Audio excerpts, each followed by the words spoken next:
Hey guys, this is Laura with Laura Astrology, and I'm here to give you the astrology of November 11th through the 17th.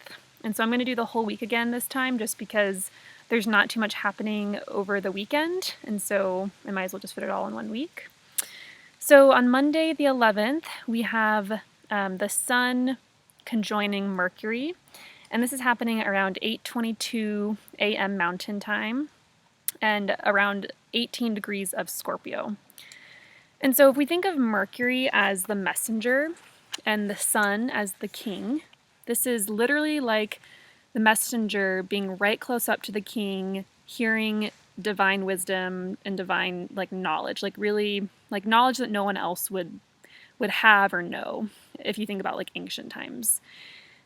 So it's kind of like receiving divine knowledge for yourself, or divine wisdom, having a sense of knowing your next steps, or a high intuition or a deep understanding of your psychological shadows. I mean, we are still in Scorpio season. There could be a sense of getting to the bottom of your motivations for your behavior. So that is the main thing happening on the 11th. On Tuesday, the 12th, we have our full moon in Taurus at 19 degrees of Taurus, and this is happening around 6:34 a.m. Mountain Time. And this is just a really great, lush, comfortable place for the moon.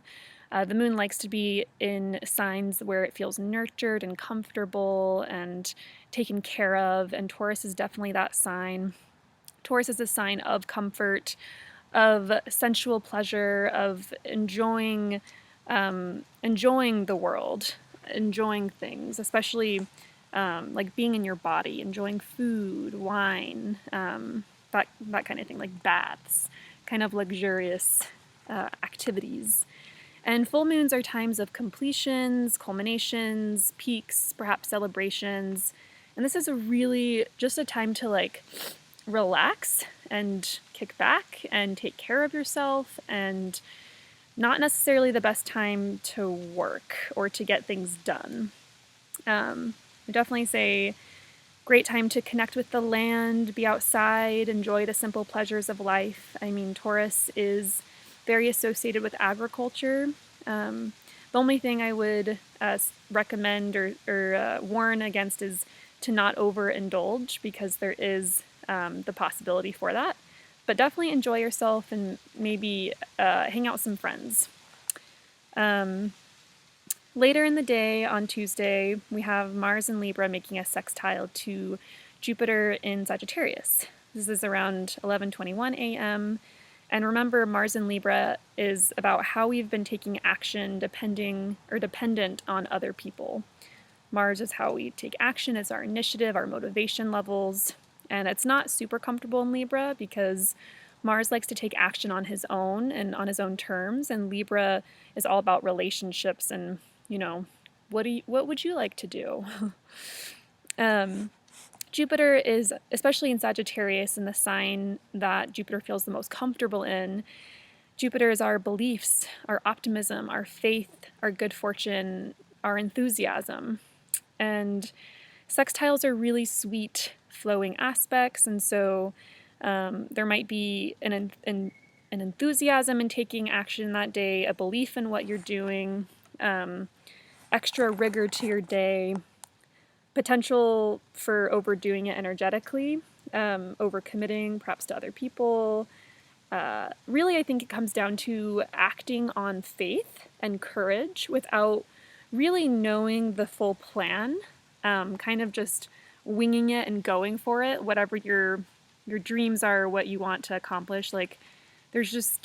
It's really a beautiful day and kind of contradictory because the full moon in Taurus, there is that relaxing sense to the day, that sense of taking care of yourself and not doing too much work, and at least definitely enjoying the fruits of your labor, if anything. I mean, Taurus is no stranger to hard work. I mean, it's represented by the bull, and it's an earth sign.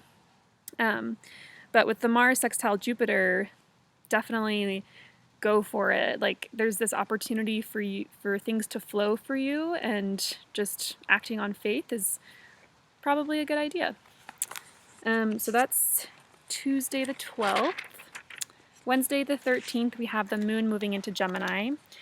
The moon being our mood and talkative Gemini, just a very social time. Definitely get together with friends and chat away. We also have Mercury and Scorpio making a sextile to Saturn in Capricorn. And so there might be, a more serious tone to the day, serious conversations had, maybe doing mental tasks that require discipline, like reading a book that's really hard to get through, but you kind of gotta. There might be some like intellectual ambition. Once again, like reading that hard, challenging book.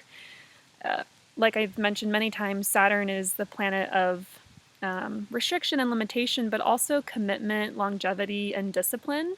And especially in his own sign of Capricorn, there's this sense of getting things done, getting down to business, pulling through, even though it might be mundane.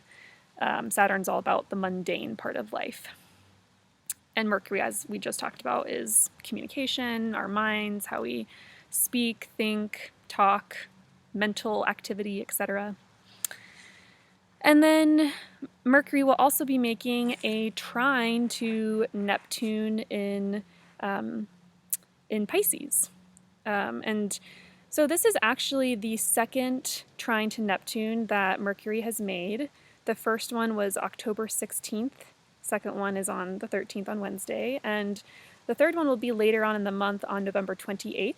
And so this is happening because, as we know, Mercury's traveling backwards. So he's traveling over territory that he's already been through. And so therefore he's making aspects to other planets that he has already done. And then, of course, when Mercury turns around and goes forward again, he'll be making the same aspects that he made already twice. And so usually there's a story connected to this. Definitely look back to your journals, your emails, your planner for October 16th. What were you thinking? What was happening that day? What was going through your mind? There might be a similar theme there for the 13th.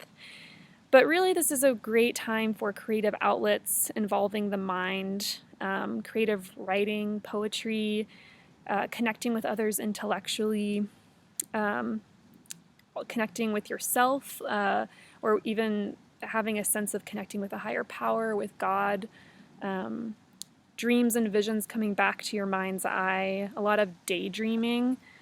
This is kind of interesting because, right before this, we had Mercury sextile Saturn, which is, the mundane and doing mental tasks and kind of thinking about things realistically.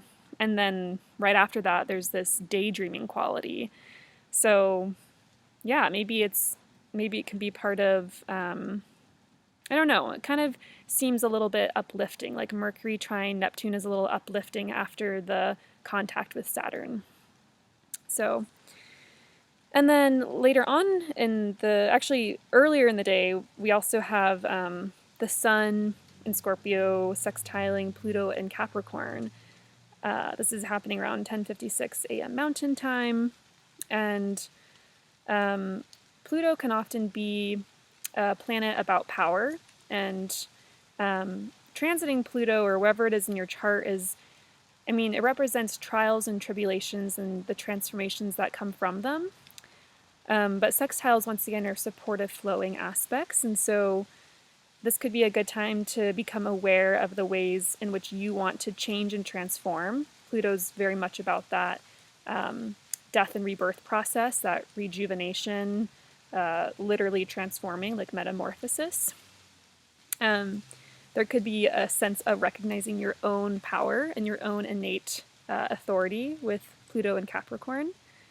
Maybe becoming conscious of your deep desires or where you self-sabotage. Once again, the Sun's in Scorpio, so definitely our shadows are up for topic. And there's, with all these planets moving through Scorpio, especially with Mercury retrograde in Scorpio, there's this sense of really digging beneath the surface to see what our motivations are, what are our real needs, like why are we doing what we're doing. So, and Pluto's one of the rulers of Scorpio, a modern day ruler. So those themes are kind of exemplified. So that is Wednesday the 13th, kind of the big day. Thursday the 14th, we have Venus and Sagittarius squaring Neptune and Pisces around 10:07 a.m. Mountain Time. Remember, Venus is the planet of love, money, relationships, and how you attract, how you bring things to yourself. And Venus in Sagittarius is especially fun and adventurous and philosophical and enthusiastic and very interested in truth seeking. And so with Venus in this sign, there's this sense of wanting to connect to others in these ways and wanting to attract perhaps situations or people with Sagittarian themes. Squares are, a little challenging. There's some tension. The two energies need to be integrated creatively in order for it to work, but sometimes we need that tension to actually produce things, to make things happen. So squares aren't always, they're not like bad. They can just be a little bit tense. And remember, Neptune in Pisces, Neptune in general is about our dreams, our visions, our ideals. In Pisces, Neptune is one of the co-rulers of Pisces, one of the modern day rulers of Pisces. So Neptune is in his own sign. And Neptune can also be the rose-colored glasses that we wear, wanting to see beautiful things, wanting to see what we want to see, pretty much. So it's definitely something to be aware of.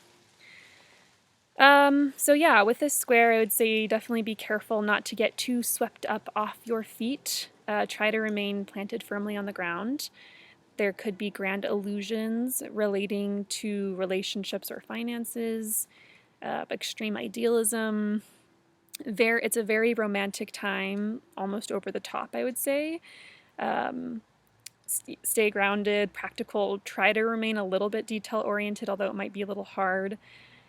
Definitely don't sign any papers or contracts on this day. I would wait till there's like a more grounded energy in the air. Definitely a good time to gather and connect with friends whom you share the same values and ideals with. Definitely. Great time for getting together and rallying and just creating a vision for what you want to see in the world, what you want to create. These are both very creative signs. Venus is also the planet of beauty and art and what we value. And Pisces is also a very creative and also compassionate, idealistic sign. So, good time to create art, too. Let your creative juices flow on this day. But just kind of don't overdo it.